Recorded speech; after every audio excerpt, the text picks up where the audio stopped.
Hello students, कैसे हो आप लोग। तो आज हम लोग बहुत ही इंपॉर्टेंट क्वेश्चंस जो है केमिस्ट्री का लेकर के आ गए। जैसा कि मैंने देख लिया है केमिस्ट्री का जो बहुत इंपॉर्टेंट मोस्ट इंपॉर्टेंट क्वेश्चंस है जो कि बोर्ड एग्जाम में यानी टर्म 2 में आ सकता है ये क्वेश्चन। ठीक है बच्चों, तो इन क्वेश्चंस को हम लोग आज डिस्कस करेंगे। ठीक है, तो चलिए स्टार्ट करते हैं और बिना टाइम वेस्ट करते हुए। ठीक है, welcome to go to science. मैं शहबाज अहमद। स्टार्ट करते हैं अपनी वीडियो को केमिस्ट्री के most important question chapter 4 and chapter 5 class 10th NCERT। ठीक है, चलिए देखिए पहला क्वेश्चन मैंने यहाँ पे लिखा है why carbon can not lose और गेन द इलेक्ट्रॉन्स। ठीक है, पहले मैं बता दूं जो आपने थंबनेल पे देखा है ना कि बहुत ज़्यादा इंपॉर्टेंट है। मैंने जो दावे किए हैं, जो मैंने गारंटी दी है वो बिल्कुल 100% गारंटी है। मैं इसकी 100% गारंटी लूँगा कि इनके क्वेश्चन जो मैंने ये क्वेश्चन दिए हैं इनमें से क्वेश्चंस आएंगे ही आएंगे। मतलब डेफिनेटली ये 100% गारंटी मेरी है रिटन फॉर्म में। ठीक है, चलिए तो पहला क्वेश्चन स्टार्ट करते हैं। Why carbon can not lose और gain electrons. Carbon electron lose क्यों नहीं कर सकते और कार्बन इलेक्ट्रॉन गेन क्यों नहीं कर सकते। देखो मैं पीछे की तरफ ना इसको सॉल्व करने की कोशिश करूंगा पीछे जा करके। ठीक है, देखो जैसा कि मैंने आप सबको बता रखा है, पढ़ाया भी है, वीडियो का जो लिंक है वो डिस्क्रिप्शन बॉक्स में मैंने डाल दिया, वहाँ जाकर देख लीजिएगा। ये जो कार्बन है, कार्बन के पास ना बच्चों 2 शेल्स होते हैं। ठीक है, K और L। ये कार्बन का न्यूक्लियस है। ठीक है, कार्बन के पहले वाले शेल में 2 इलेक्ट्रॉन्स होते हैं और दूसरे वाले शेल में जो है बच्चों वो कितने इलेक्ट्रॉन होते हैं, 4 इलेक्ट्रॉन्स होते हैं। ठीक है, ठीक है। अब अगर ये इलेक्ट्रॉन लूज करेंगे तो इलेक्ट्रॉन, क्योंकि एटॉमिक साइज इतना छोटा है, न्यूक्लियस में बैठे प्रोटॉन है और ये इलेक्ट्रॉन्स है ना, तो प्रोटॉन इलेक्ट्रॉन के बीच नज़दीक की होने की वजह से, यानी डिस्टेंस बहुत कम होने की वजह से इनके बीच अट्रैक्शन बहुत ज़्यादा होता है। तो अगर ये लूज भी करना चाहेगा, इलेक्ट्रॉन को बाहर ले जाना चाहेगा, तो ये जो प्रोटॉन है इसके अंदर बैठे हुए इसको जाने नहीं देगा। मतलब इसको बाहर जाने के लिए बहुत ज़्यादा एनर्जी की जरूरत होगी जो कि कार्बन के पास नहीं है। इसीलिए कार्बन लूज नहीं कर सकता इलेक्ट्रॉन। एक तो ये चीज़ क्लियर हो गया कि लूज क्यों नहीं कर सकता, why carbon can not lose the electron. अब कार्बन गेन क्यों नहीं कर सकता, why carbon can not gain electrons. बच्चों ये जो रीज़न यहाँ पर ये है कि अगर कार्बन इलेक्ट्रॉन गेन कर ले, मान लो कि और भी इलेक्ट्रॉन ले ले, तो आप देखो कि कार्बन का साइज काफ़ी छोटा है। काफ़ी छोटा होने की वजह से क्या होगा कि कार्बन के इस शेल में इलेक्ट्रॉन्स के नंबर्स बढ़ेंगे। जैसे ही नंबर्स बढ़ेंगे तो ये शेल काफ़ी छोटा है और इसमें इलेक्ट्रॉन की भीड़ बढ़ती चली जाएगी। काफ़ी छोटा साइज होने की वजह से इलेक्ट्रॉन की भीड़ जब बढ़ जाएगी तो इलेक्ट्रॉन के बीच क्या होना शुरू हो जाएगा, रिपल्शन शुरू हो जाएगा, जिससे एटम की स्टेबिलिटी खत्म हो सकती है। अब आप खुद सोचो ना कि एक रूम है, एक रूम में मान लो 10 लोगों की कैपेसिटी है। अब 10 से ज़्यादा भर दोगे तो क्या होगा, आ तो जाएंगे लोग, लेकिन क्या है एक रिपल्शन, एक दूसरे में रिपल्शन है ना, दबाव बढ़ जाएगा, जिससे इसकी स्टेबिलिटी खत्म हो जाएगी, लोग सही तरीके से रह नहीं पाएंगे। इसी तरह से इसके अंदर है। इसलिए कार्बन ना तो लूज कर सकता है इलेक्ट्रॉन, ना तो गेन कर सकता है। तो कार्बन क्या करता है, कार्बन इलेक्ट्रॉन्स को क्या करता है बच्चों, शेयर करता है। ओनली क्या करता है, शेयर। और शेयर करके क्या कौन सा बॉन्ड बनाता है, कोवेलेंट बॉन्ड बनाता है। क्या बनाता है, कोवेलेंट बॉन्ड बनाता है। आई होप कि आपको ये क्वेश्चन क्लियर हो गया होगा। ठीक है, आगे बढ़ते हैं। नेक्स्ट है हमारा second question, versatile nature of carbon. बच्चों मैंने आप सबको बता रखा है कि कार्बन का ये क्वेश्चन नंबर 1 था। कार्बन का वर्सेटाइल नेचर क्या है। कार्बन का वर्सेटाइल नेचर का मतलब है, इसमें आपको 2 चीज़ों को एक्सप्लेन करना है। एक तो है कि टेट्रावैलेंट क्या होता है, ये बता दो आप क्वेश्चन में, टेट्रावैलेंट क्या होता है, और दूसरा है हमारा कैटेनेशन क्या होता है। तो आप टेट्रावैलेंट की डेफिनेशन नहीं पता आपको तो लिख लो। टेट्रावैलेंट का मतलब है कि कार्बन के पास 4 वैलेंस इलेक्ट्रॉन है, that is why it is called tetravalent. Carbon has 4 valence electron, that is why it is called tetravalent. दूसरा है कैटेनेशन। कैटेनेशन एक यूनिक एबिलिटी है कार्बन के पास, it has unique catenation is the unique ability of the carbon to form long chain with other atom of carbon. मतलब carbon दूसरे carbon के साथ एक लंबी श्रृंखला, लंबी चेन बना सकता है, और इसी प्रॉपर्टी को कहते हैं कैटेनेशन। तो आई होप कि आपको ये चीज़ क्लियर हो गया होगा। वर्सेटाइल नेचर है तो आपको क्या लिख के आना है, इसके बारे में लिख के आना और इसके बारे में लिख के आना है। ठीक है, चलिए आते हैं अपने क्वेश्चन नंबर 3 पे। क्वेश्चन नंबर 3 है डिफाइन फर्स्ट पार्ट में एलोट्रॉप, दूसरे पार्ट में functional group.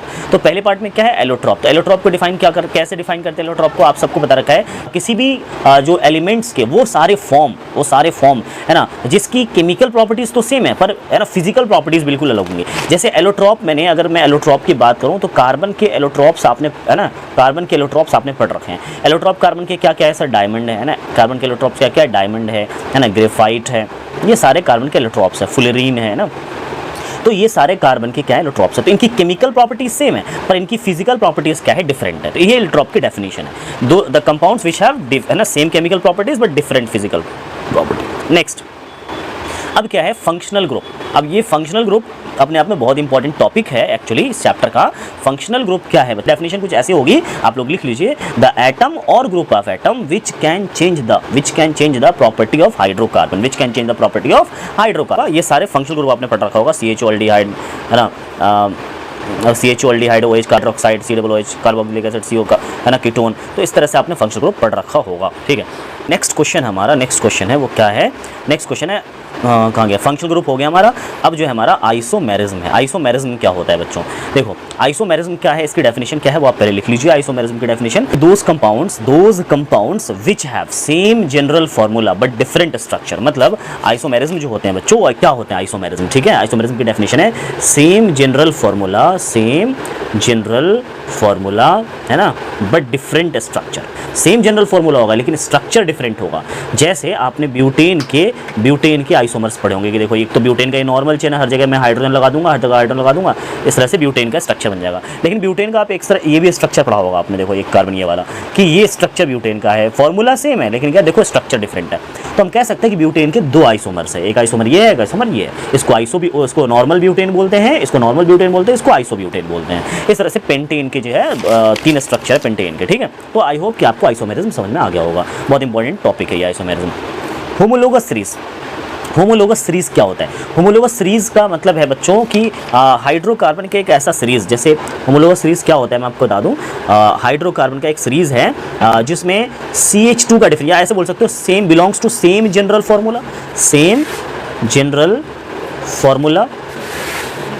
And same chemical properties क्या मतलब है सर कि जो हमारा होमोलोगस सीरीज है वो एक ऐसा सीरीज है कंपाउंड का which belongs to same general formula and same chemical properties. फिर से मैं बता देता हूँ, the series of compounds which belongs to same general formula and having same chemical properties. Example के तौर पे हम क्या ले लेते हैं इसमें, जैसे CH4 मीथेन हो गया, C2H6 हमारा इथेन हो गया। अब इनके बीच देखो क्या क्या प्रॉपर्टीज सिमिलर है, ठीक है। एक तो ये हो गया, एक तो ये पूछा जाता है कि होमोलोगस सीरीज क्या है, और फिर ये पूछा जाता है उनमें क्या उनकी प्रॉपर्टीज लिखिए। एग्जाम्पल लिखिए तो एग्जाम्पल लिख दिया, प्रॉपर्टीज लिखिए। अब प्रॉपर्टीज में फंस जाते हैं बच्चे, सर प्रॉपर्टीज में क्या लिखूं मैं, तो देखो प्रॉपर्टीज में क्या लिखना है आपको, प्रॉपर्टीज में लिखना है कि इनके बीच CH2 का डिफरेंस है। कितने का डिफरेंस है? CH2 का डिफरेंस है। एक तो पहली प्रॉपर्टी हो गई। कॉन्जिक्यूटिव मेंबर्स, होमोलोगस सीरीज के कॉन्जिक्यूटिव मेंबर्स के बीच CH2 का डिफरेंस होता है, पहली प्रॉपर्टी। दूसरी प्रॉपर्टी, इनके बीच यानी CH2 का जरा मास निकालो, तो जैसे ही मास निकालोगे तो आएगा 14 यूनिट के मास का डिफरेंस होता है इनके बीच। कितने यूनिट का मास का डिफरेंस होता है? 14 यूनिट के मास का डिफरेंस होता है। अच्छा, कभी भी इनमें फंक्शनल ग्रुप लगाओ, जैसे मान लो मैंने मिथेन में लगाया, CH4 में लगाया क्लोरीन, तो इसी तरह से अगर इसमें भी क्लोरीन लगाओगे तभी दोनों आपस में होमोलोगस सीरीज कहलाएंगे। जैसे CH3Cl है, हमने देखो इसमें क्लोरीन लगा दिया, तो इसमें भी आपको C2H5Cl लगाना पड़ेगा, तभी दोनों आपस में क्या कहलाएंगे, है ना, होमोलोगस सीरीज कहलाएंगे। तो फंक्शनल ग्रुप भी सेम होना चाहिए। तो तीसरी प्रॉपर्टी क्या हो गई कि functional group should be same and having same melting and boiling point, दोनों की मेल्टिंग बॉइलिंग पॉइंट भी सेम होगी, केमिकल प्रॉपर्टीज भी सेम होगा। तो ये सारी इनकी प्रॉपर्टीज है। होमोलोगस सीरीज से यही क्वेश्चन पूछे जाते हैं, इससे हट के क्वेश्चन नहीं आएगा, इस बात की गारंटी है। ये भी ये हो सकता है बहुत से बहुत कि अच्छा बताइए हमने कहीं पर लिख दिया, जैसे मान लो हमने लिखा C3H8 लिखा, आपसे बोला जाएगा इसका नेक्स्ट होमोलोगस लिखो, नेक्स्ट। तो जैसे नेक्स्ट पूछा जाए ना, आप क्या करो इसके अंदर CH2 जोड़ दो, क्या जोड़ दो? CH2 जोड़ दो इसके अंदर। नेक्स्ट पूछा जाएगा तो CH2 जोड़ दो।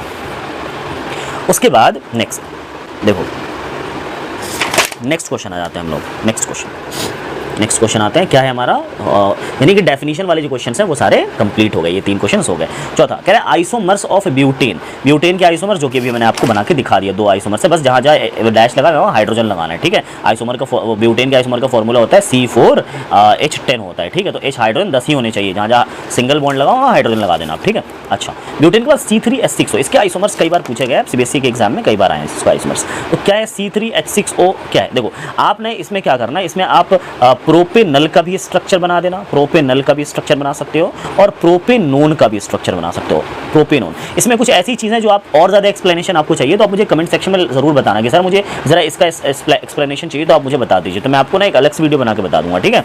तो इन दोनों का स्ट्रक्चर बना दो, यही दोनों आपस में आइसोमर्स है इसके, C3H6 है ना, C3H6O के, सॉरी। तो C3H6O का 2 स्ट्रक्चर बनेगा, एक तो बनता है प्रोपेनल वाला, एक बनता है प्रोपेनोन वाला, ठीक है। चलिए नेक्स्ट क्वेश्चन हमारा क्वेश्चन 5, सैचुरेटेड अनसैचुरेटेड हाइड्रोकार्बन क्या होता है? Saturated hydrocarbon which have single bond between carbon and carbon atom, unsaturated hydrocarbon which have double or triple bond between carbon and carbon atom. Saturated में example है methane, ethane, propane. Unsaturated में example है ethene, propene, butene, इस तरह से, ठीक है। अच्छा, नेक्स्ट हमारा electron dot structure of the propanone. Propanone का इलेक्ट्रॉन डॉट स्ट्रक्चर मैं आपको यहाँ पे बना के दिखाता हूँ, electron dot structure of the propanone, ठीक है। देखो प्रोपेनोन है तो भाई कीटोन ग्रुप का है, मतलब CO कीटोन ग्रुप ग्रुप का सिंबल क्या होता है, CO होता है कीटोन ग्रुप का सिंबल।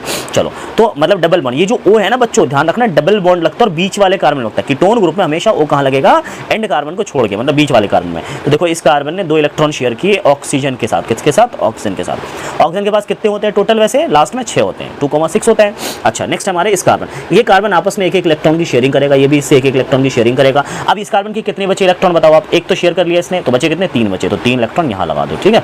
अच्छा इसके कितने बचे आप बताओ, तो 1 2 3 4, सर इसके तो कुछ भी नहीं बचे। इसके कितने बचे, एक तो शेयर कर लिया इसने, एक यहाँ लगा दो, एक यहाँ लगा दो, एक यहाँ लगा दो। जहाँ जहाँ सिंगल इलेक्ट्रॉन दिख रहा है वहाँ हाइड्रोजन लगाओ, यहाँ हाइड्रोजन लगा के एक क्रॉस, हाइड्रोजन एक इलेक्ट्रॉन के साथ आएगा, हाइड्रोजन एक इलेक्ट्रॉन, हाइड्रोजन एक इलेक्ट्रॉन, ठीक है। यहाँ भी हाइड्रोजन एक इलेक्ट्रॉन, हाइड्रोजन एक इलेक्ट्रॉन, हाइड्रोजन एक इलेक्ट्रॉन, ठीक है बच्चों। अब पहले हाइड्रोजन को क्रॉस कर, वो सर्कल कर दो, 2 इलेक्ट्रॉन के साथ हाइड्रोजन को सर्कल करो। हाइड्रोजन को 2 इलेक्ट्रॉन चाहिए, एक कार्बन से लेगा, एक उसका अपना होता है, तो 2 इलेक्ट्रॉन के साथ हाइड्रोजन को पहले क्या कर दो, सर्कल कर दो, ठीक है। हमने हाइड्रोजन को सर्कल कर दिया। अब कार्बन को 8 इलेक्ट्रॉन चाहिए, तो 2 2 4 2 6 2 8, सर्कल करने से पहले काउंट कर लो, है ना। 8 हो गए, तो अब इसको इस तरह से सर्कल कर दो आप, ठीक है। ये इसको 8 चाहिए, तो 2 2 4 2 6 2 8, अब इसको सर्कल कर दो अच्छे से, ध्यान से कोई किसी को काटे ना, ठीक है। इस तरह से सर्कल कर दिया हमने। अच्छा इसको भी 8 चाहिए, 2 2 4 2 6 2 8, इसको भी 8 चाहिए, इस तरह से हमने इसको सर्कल कर दिया। तो ये हो गया हमारा जनरली प्रोपेनोन का electron dot structure. I hope आपको समझ में आ गया होगा।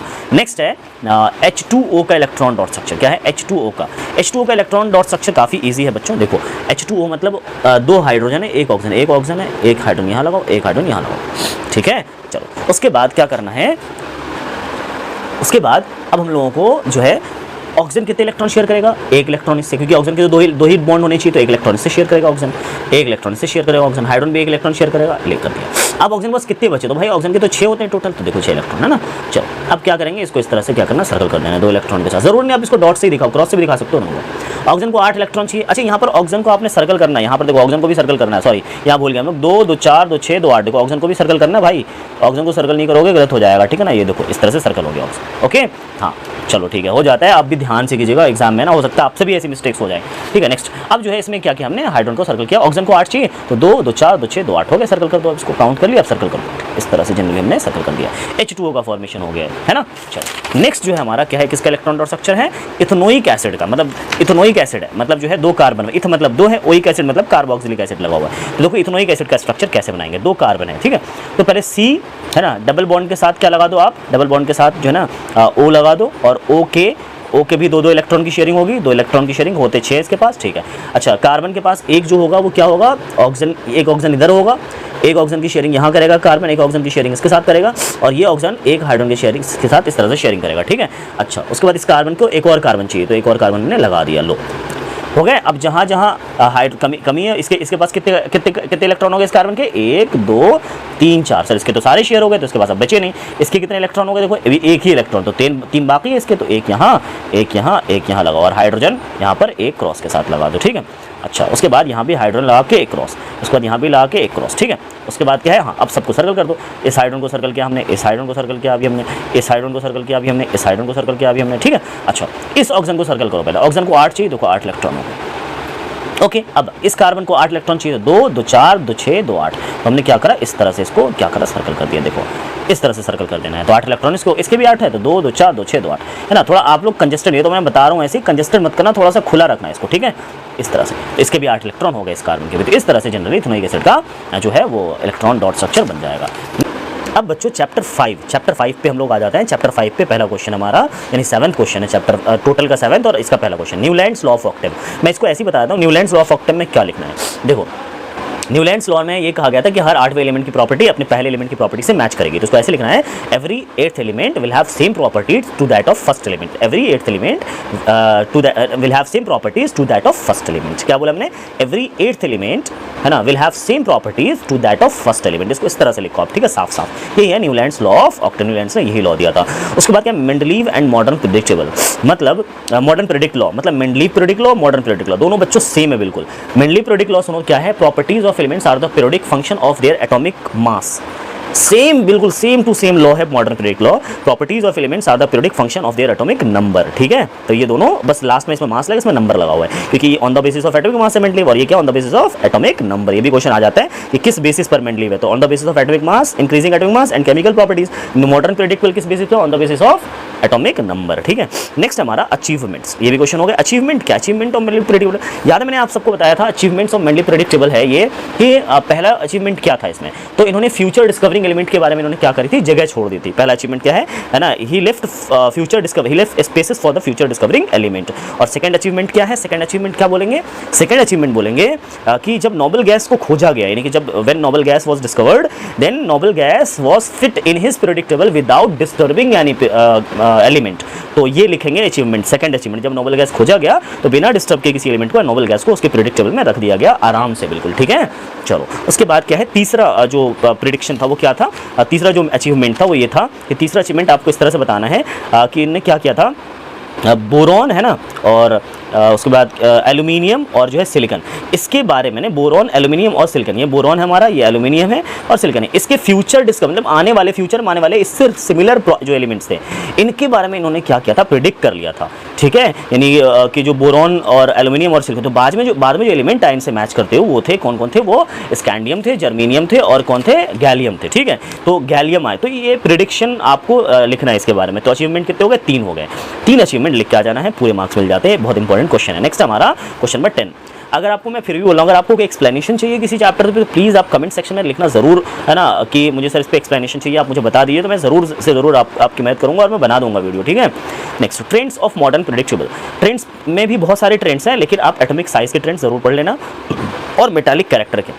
अब ऐसे में कैसे समझाऊँ, एटॉमिक साइज देखो, एटॉमिक साइज का क्या मतलब होता है, जैसे मान लो ये एटम है, ठीक है, मान लो ये एटम है, तो एटम का जो न्यूक्लियस होता है वो और उसकी जो लास्ट ऑर्बिट होती है वो, उसकी दूरी को, जिसकी डिस्टेंस को एटॉमिक रेडियस बोलते हैं, और एटॉमिक रेडियस ही एटॉमिक साइज को डिफाइन करता है, ठीक है। तो एटॉमिक साइज के बारे में आप जरूर पढ़ लीजिएगा कि ग्रुप में एटॉमिक साइज इंक्रीज करता है तो डिक्रीज करता है, तो याद रखना एटॉमिक साइज जो है वो ग्रुप में क्या होता है बच्चों, शेल्स बढ़ने की वजह से इंक्रीज करता है, और पीरियड में क्या होता है, ग्रुप ऐसे होता है वर्टिकल कॉलम और हॉरिजॉन्टल लो को पीरियड कहते हैं, तो पीरियड में क्या होगा, एटॉमिक साइज घटता चला जाता है, ठीक है, due to increasing in valence electron. Metallic character बच्चों जो है वो ग्रुप में क्या होता है, इंक्रीज करता है और पीरियड में डिक्रीज करता है, ऐसे लिखना, ग्रुप में इंक्रीज, पीरियड में डिक्रीज। अगर इसके बारे में डिटेल्ड एक्सप्लेनेशन चाहिए आपको तो प्लीज कमेंट सेक्शन में बार बार करो, कमेंट में लिखना मत भूलिएगा, ठीक है। आगे आते हैं limitations of Newlands law of Octave. मैं बार बार बोल रहा हूँ, ये चैप्टर क्वेश्चंस एकदम बिल्कुल गांठ बांध लो, ये पेपर में आएंगे डेफिनेटली, इनमें से ज्यादातर क्वेश्चंस केमिस्ट्री के मिलेंगे आपको पेपर में, ध्यान रखना, जो भी मैं बता रहा हूँ हर बात को पकड़ लो बढ़िया तरीके से। Limitations of Newlands law of Octave, ये बहुत मशहूर लिमिटेशन है इसकी, 4-5 लिमिटेशंस है कि उसने फ्यूचर डिस्कवरिंग एलिमेंट के बारे में जगह नहीं छोड़ा था, है ना, उसने जो है उसके जो लॉ ऑफ ऑक्टेव था वो कैल्शियम तक ही एप्लीकेबल था, ठीक है। उसका तीसरा जो था वो क्या था, ये उसने एक्सप्लेनेशन नहीं दिया था, he did not give any explanation about isotopes, ठीक है। उसके बाद उन्होंने क्या कहा था कि जो वो है किसी स्लॉट में किसी बॉक्स में उन्होंने 2-2 एलिमेंट को रख दिया था जो कि पीरियोडिसिटी को डिस्टर्ब कर रहा था, ठीक है। उसके बाद इन्होंने क्या करा था कि जो कहीं मतलब जो इनका जो टेबल था उसके अंदर जो कैल्शियम था वहाँ तक इसका लॉ क्या होता फेल हो गया था। उसके बाद यानी कि लाइटर एलिमेंट के लिए इनकी जो टेबल थी वो अच्छी थी, लेकिन जैसे ही एलिमेंट हेवियर हो रहा था इनका टेबल फेल हो जा रहा था। ये इनकी लिमिटेशंस है बच्चों, तो लिमिटेशंस बहुत इंपॉर्टेंट है इसके। आई होप आपको सारे क्वेश्चंस जो है आपको अब क्लियर हो गए होंगे, सारे क्वेश्चंस आई होप कि आपको समझ में आ गए होंगे। अगर आपको क्वेश्चन समझ में आ गए हैं तो आप हमारे, अगर पहली बार आप देख रहे हो तो आप हमारे चैनल को सब्सक्राइब करना मत भूलिएगा, ठीक है। और हमारे चैनल को, अगर ये वीडियो अच्छी लगी आपको, तो अगर वीडियो अच्छी लगी हो तो हमारे वीडियो को लाइक करना मत भूलिएगा। मिलते हैं नेक्स्ट वीडियो में इसी तरह के इंपॉर्टेंट और भी इंपॉर्टेंट क्वेश्चन पे, आपको इंपॉर्टेंट टॉपिक पे आपको चाहिए, फिजिक्स बायोलॉजी में इंपॉर्टेंट क्वेश्चन चाहिए तो आप जो है मुझे कमेंट में ज़रूर लिखिएगा, कमेंट सेक्शन में लिखना मत भूलिएगा, कमेंट में मुझे ज़रूर जो है मेंशन कर दीजिएगा इस चीज़ को कि मुझे और भी वीडियो चाहिए। मिलते हैं नेक्स्ट क्लास में, तब तक के लिए गुड बाय, थैंक यू।